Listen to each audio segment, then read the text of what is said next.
Hey, I'm Jim Berry. Welcome once again to Miami Life, the show that takes a closer look at the big issues and the hot topics and the slices of life right here in South Florida.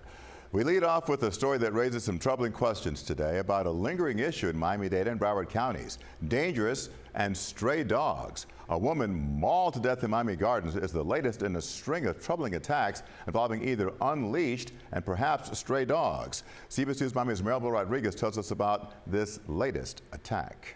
And family members and friends of the 71-year-old victim coming back out here to the scene, placing flowers where that mother, wife, and grandmother was viciously attacked and killed. One thing, she loved to help people. She's a people person. That's how family members of Doreen Richards Broadbelt describe her, speaking out after the 71-year-old was mauled to death by dogs Monday morning. She loved them and she do everything for them.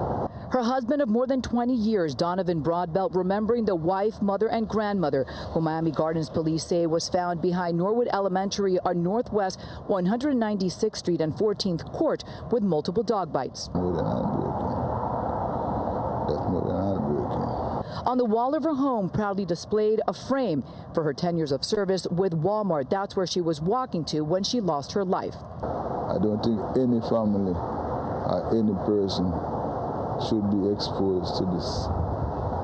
Her family telling us this is not the first time she encountered the dogs. That's why she always carried something to defend herself. She had an issue with the dogs before. Apparently. So she would have like a stick? Yeah, she had a stick yesterday. She was scared of them? Apparently, because she took the stick from the bin and then she had the stick in her hand.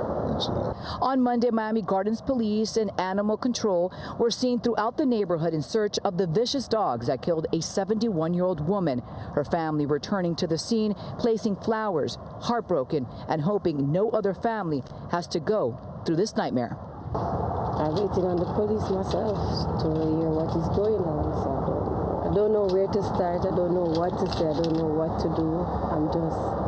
At this point, I'm lost. And as you heard, Doreen Richards, Broadbelt, loved by many. Now, we have reached out to Miami Gardens police a number of times by phone and email. We have yet to hear back. Now, Animal Services, they did put out a statement saying, in part, they are still investigating. The dogs or the owners have not yet been located, and it's still unclear if the dogs were strays or if they were owned. Now, if you have an issue with aggressive dogs in your neighborhood, you can call 311 or you can call police and they will contact Animal Services. In Miami Gardens, Maribel Rodriguez, CBS News, Miami. Maribel, thanks. Okay, we wanted to do a deep dive into this issue and explore what can be done to keep people safe. So we reached out to Dahlia Keynes from the Miami Coalition Against Breed-Specific Legislation. You may recall she fought to overturn a ban against pit bulls and still believes the issue is not about the dogs, but more about human beings. Well, Dahlia, the reason we're reaching out to you is because of this incident, an elderly woman mauled to death by some dogs in Miami Gardens. We don't know if they were stray dogs or if they were owned dogs, although we have some indication that maybe these dogs were owned, but that hasn't been confirmed. But it brings to mind a couple of questions. One, how serious of a stray dog problem do we have in Miami-Dade County? Well, let me just say, I know for a fact it's still under investigation and the cause of death is still unknown. That being said, but the scenario that occurs here is extremely likely to occur if it hasn't occurred already. The stray population in Miami is epidemic-wise. There are thousands and thousands of abandoned stray dogs, specifically in areas of Homestead and Regular, that they have been abandoned, overbreeding, name it. The shelters are full just between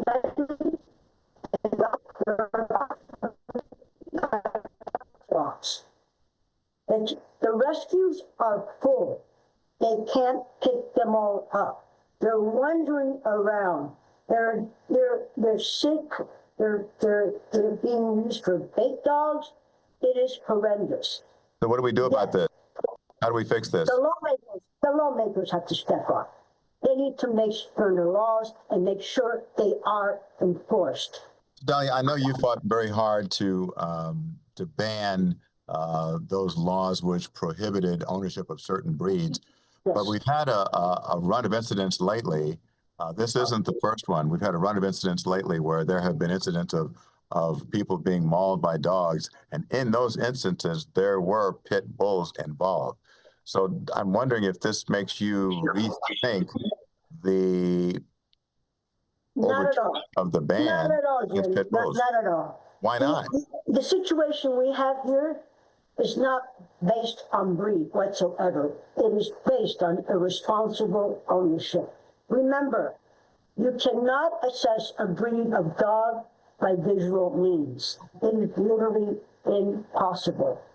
There are thousands and thousands of genetics makeups of dogs, so you can't say it's a pit bull, you can't say it's a bully breed, you can't say it's a kind of Corso or any other type of breed, a bulldog. There's so many types of breeds of dogs. And what's out there right now is a genetic fusion of all these breeds that are out there, breeding on their own, or people trying to make up new breeds. Hey, let's put the tail of this one in the face of the other one, and grab the other eyeball and put it in, and we'll call it another breed. We'll make money off of it. It is hideous.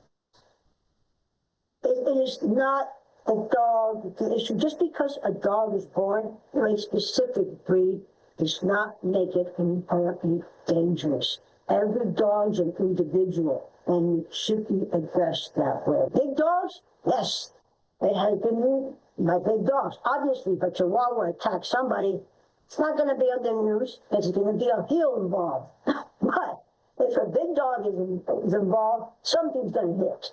And that's what's been happening. But the thing is, it's not only large, big-headed, let's call them that mix of breeds. It's also German Shepherds. Akitas have been on the news. It is just all types of dogs, including small ones. But given the fact that there is going to be some owner irresponsibility, Yes.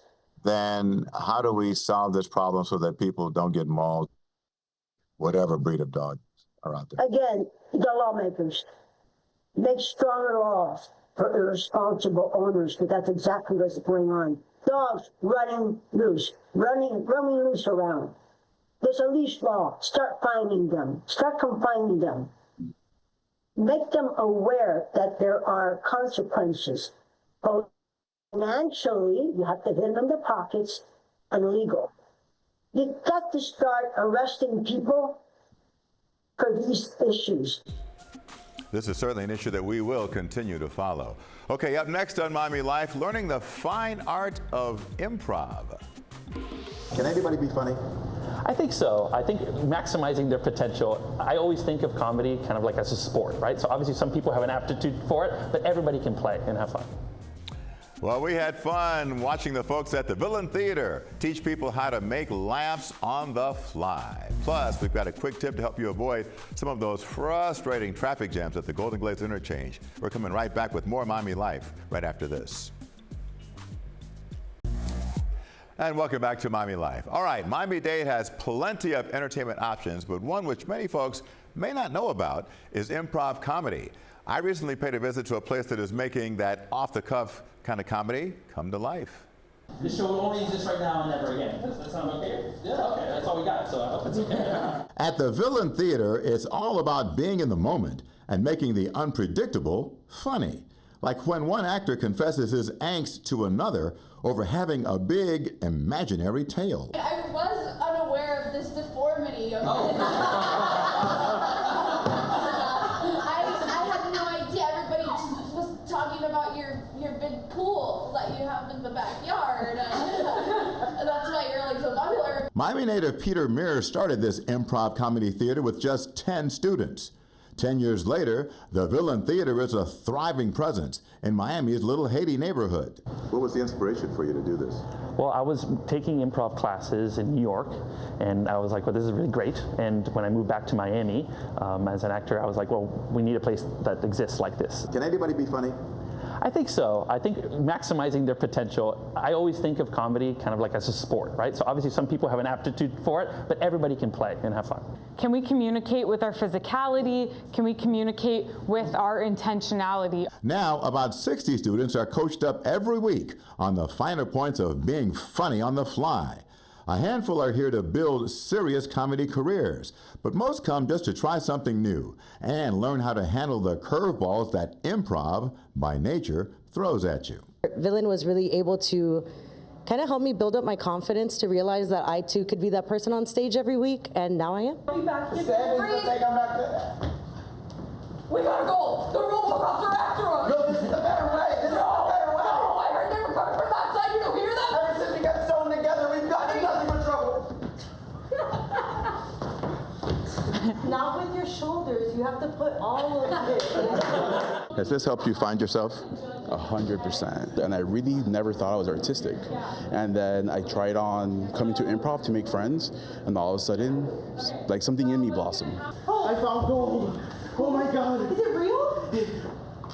What is Crocodile Holder? Oh yeah, it's definitely real. Villain co-owner Janela Santos is a theatrical jack of all trades. She keeps the stage lights on and stresses to students that unlike the solo nature of stand-up comedy, improv is group humor, best brought out by finding your own true comedic self. Trying to be as expressive as possible, vulnerable, emotional, theatrical, and just all of which you have been in the last 20 seconds.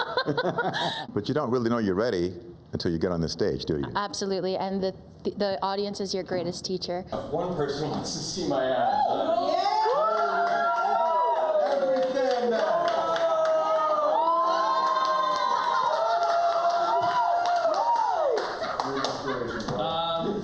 Catherine Apps? No. Okay, all right. I think people have this feeling, Peter, that going on stage to do comedy could be one of the most terrifying things you can possibly do. Yes. So how do you get people over that fear? It's from camaraderie. I've learned that if you take a class with a group of people that are all going through the same experience as you, you're all taking the same risk. Villain theater is also unafraid of a more conservative political climate. While improv comedy shows are the bread and butter, it also hosts weekly drag shows. Our mission, pretty much since the beginning, because we've always been serving our community, is to have voices for queer people, have voices for feminists, for people of all walks of life to come in here and have a safe space. That's kind of a brave stance given the climate we're in now. Yeah, I think the arts have to be brave, right? It's being brave. If being brave is being yourself, if being brave is to love and to care about other people, it's kind of all we have left. The fear factor does not grip improv student Emmanuel Curitin. He's not bashful on a stage or with a journalist's microphone. Hey, well, why don't you take the mic? Oh, yeah. Okay, yeah. You can be me now. Yeah. So you can be me interviewing me. Yeah. So it's your first time doing improv. What have you learned about it so far? That it's improvisational. Oh wow. That's a quick word. We had a lot of fun there. So if you want to take an improv class or check out a show at the Villain Theater, head to their website and check it out. I think you'll like it. All right, still to come. Did you know that Yelp's #1 sandwich shop in the whole country is right here in South Florida? We're going to take you to the family-owned spot in Hialeah to see what the hype is all about. Miami Life is coming right back. Welcome back. A sandwich shop in Hialeah was recently crowned the best sandwich shop in the whole country. We're talking about Frankie's Delicatessen Warehouse, a local institution serving up great sandwiches for a quarter century. Our Lisa Petrillo paid a visit when the news broke and found out why its sandwiches are so popular. I'm going to finish this up for you so you get your next one free.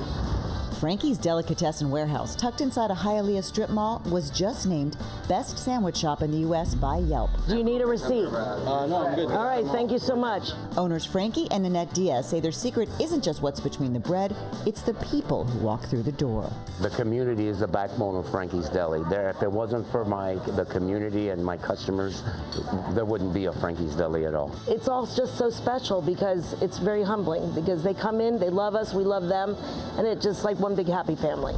They're all good. The chicken breast, corned beef and pastrami, Cuban sandwich. Since that Yelp shout-out, Frankie's been busier than ever. They've come a long way since opening this mom-and-pop spot with a dream and a vision 26 years ago. When I started here, my idea was to kind of blend a little bit of New Jersey type delis and Philly type delis here in Hialeah. So it's very international here with the Latin. So we kind of melded a little bit of both of those. Their commitment to quality hasn't gone unnoticed. I'm here at least once a week, sometimes more, and I've brought in, I'd say, over a dozen people, and I recommend it to everybody. What is it about this place that brings you back? Food is great, it's fresh, the service, they treat you like family, and their prices are extraordinary. Well, you can't beat that. No, you can't beat that at all. We kick off our tasting with their top seller, the Italian sandwich. Ham, capicola, salami, provolone, topped with black olives, lettuce, tomatoes, banana peppers, and pickles. It is sweet, salty, and zesty, and we made it hot for you. So I'm Italian, originally grew up in New York. This is better than the New York Italian sandwiches. That's what we hear a lot. A warm hug of a sandwich with a little bit of kick with those peppers, but not too much. Next up, a terrifically tasty albacore tuna sandwich on a soft roll with lettuce, tomato, and sweet peppers.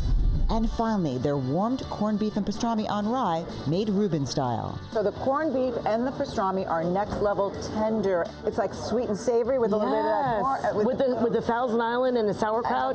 It's so good.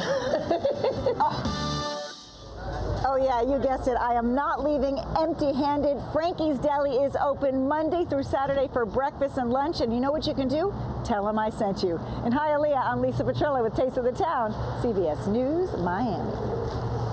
Bring those sandwiches back here, Lisa. Thank you. All right, time now to hear from you, the Miami Life audience. And many of you had a lot to say about our interview with Miami Beach Commissioner Alex Fernandez about Governor Ron DeSantis ordering the removal of rainbow crosswalks here in South Florida and all across the state. One viewer agreed with the governor's mandate to clear art from crosswalks, saying, quote, scrub them clean.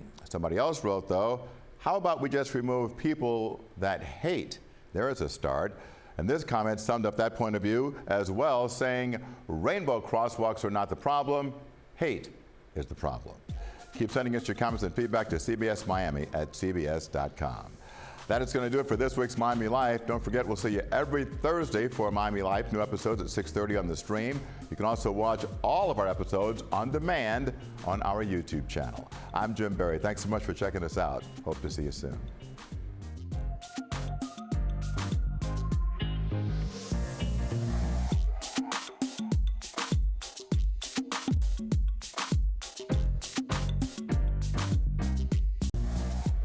Welcome back. Heavy delays at the Golden Glades Interchange are a frustrating fact of life for drivers here. Now, one big trouble spot at the Glades is getting a little bit of relief.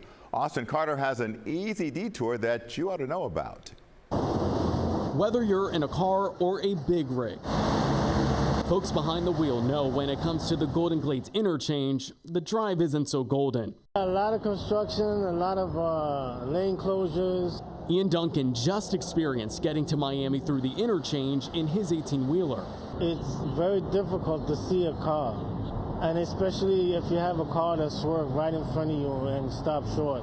In one spot in particular where cars are trying to get over quick is from the southbound Turnpike to southbound I-95.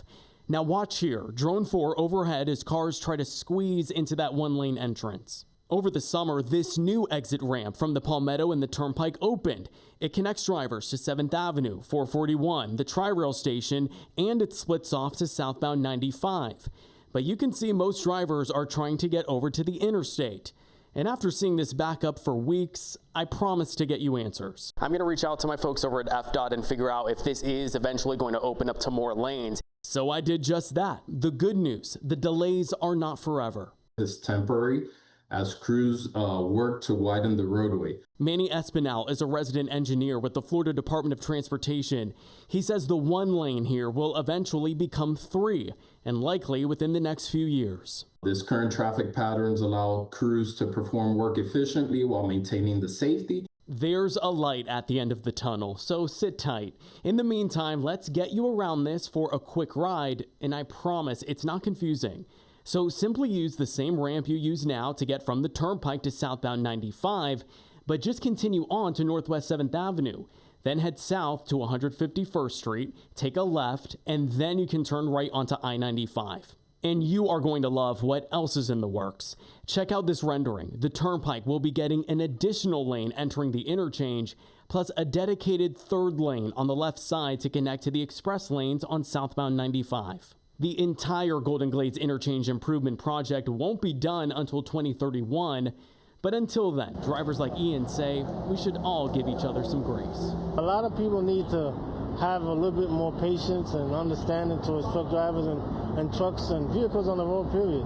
And check out this tool that could help you navigate through the interchange construction. There's an interactive map that shows all the work and closures happening now and the ones that are coming soon. So you can sign up for weekly emails with construction updates as well. So I've got this and everything else you need posted on our website. Just look for this story at cbsmiami.com. I'm Austin Carter, CBS News, Miami. Sounds like a plan, Austin. And by the way, he's up early every morning to help you avoid road closures and delays. Just tune in to CBS News Miami mornings, weekdays, starting at 5 a.m. We'll be right back.